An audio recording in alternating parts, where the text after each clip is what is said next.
برنامه خب اول از همه سلام. من شاگرد کلاس دهم هستم. اسمم سپهره. تمام ایلا دیدین. من توی نهم امتحانات پایان ترم تصمیم گرفتم از درسی که میخونم رو آیپدم یک اسکرین رکورد بگیرم و توی یوتیوب قرار بدم. روز امتحان علوم بود، یادم شبش بود. من شروع کردم کتابامو از رو PDF بخونم، چون کتابم جا نداشت. کتابم اینجا نیست، دهم اینجاست، وگرنه بهتون نشون میدادم. و من شروع کردم فیلم گذاشتم، ویدیوی یک نگاه گذرا به فعالیت‌های علوم. یادم اون موقع علوم فعالیتاش گفته بودن خیلی مد از دبیرخونه. من گرفتم 24 تا ویو خورد اولین بار، یا 20 تا یادم نمیاد. بقیه ها رو که آروم آروم گذاشتم 10 تا 7 تا این شکلی ویو مخورد. بعد یه دونه دوتا هم بود. بعد من آوردم 2 تا شورت گذاشتم، یه توی جشن قهرمانی تراکتور، چون من اهل تبریز آذربایجان تبریز هستم، و آوردم 2 تا ویدیو گذاشتم از شورت.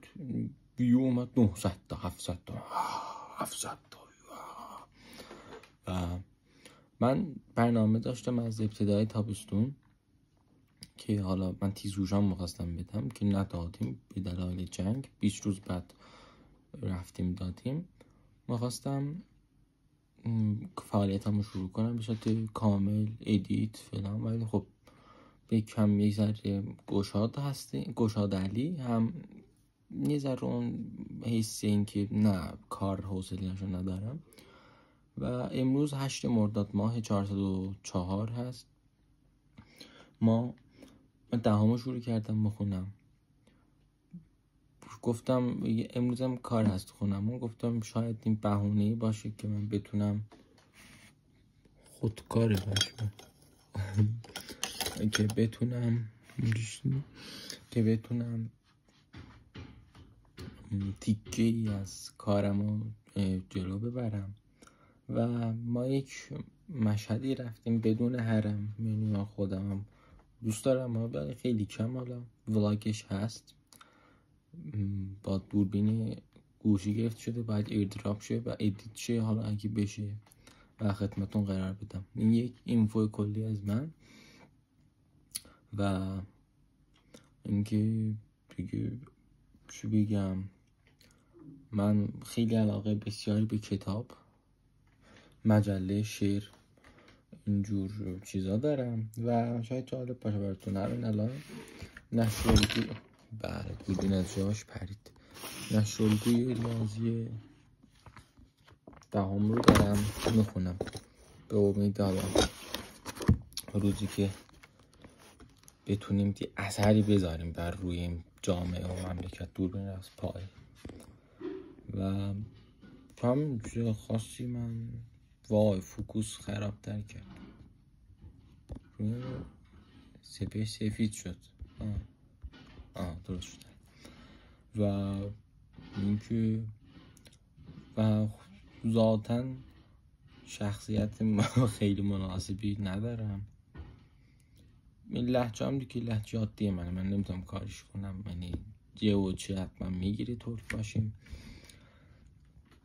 بعد ولاگ های 2 تا سفر قبل 2 سال قبل هست، اونا رو میخوام براتون آپلود کنم و شاید جالب باشه براتون. اینترنت مخابرات یوتیوب بدون فیلتر شکم میره.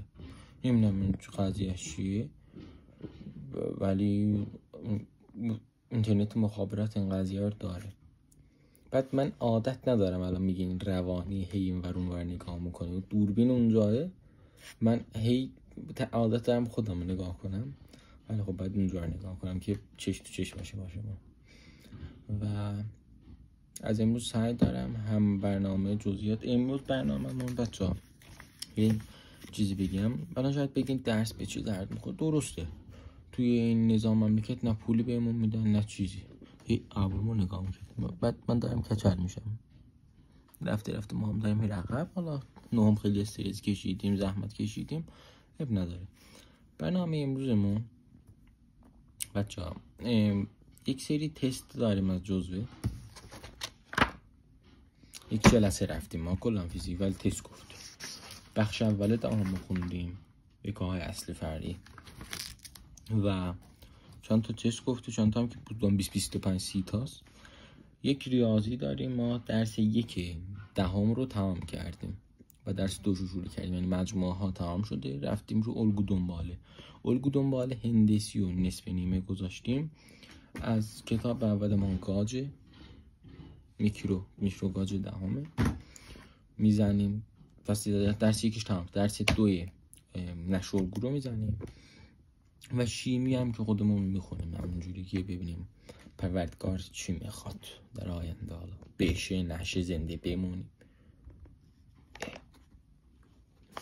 نمونیم، تازیت گرفتم زنده بمونیم نمونیم. باش فوکوس مشتی کن. ما بعد جلو هم الان نشون دادم اونور پنجره است، خیلی نورانی، پیغمبر باشد و آمین دیگه.